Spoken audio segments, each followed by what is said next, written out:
Guys, familiar ba sa inyo tong kabuti na to? Tingnan nyo yung itsura, maitim, tapos may puti. Tataka lang din kasi ko bakit dito tumubo. Ayun na, bigla silang nagsulputan. Oh. Oh. Madali lang naman silang kunin. Tanong, napapakinabangan ba to? Naiuulam ba tong ganitong kabuti? Oh, ayan yung ilalim niya.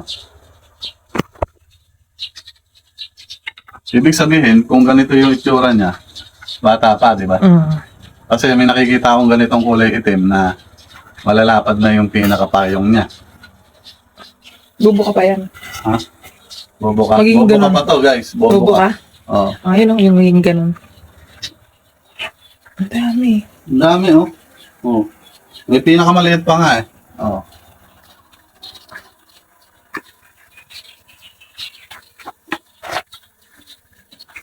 Hindi kaya siya, ano, alagay nyo guys, hindi kaya dahil dito sa ugat ng puno na to.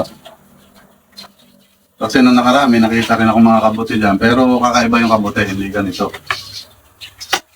Ayun guys, comment nga kayo dyan kung ano, naiuulam yung ganitong kabuti. Oh. Kung naiuulam, di mailuto, ano.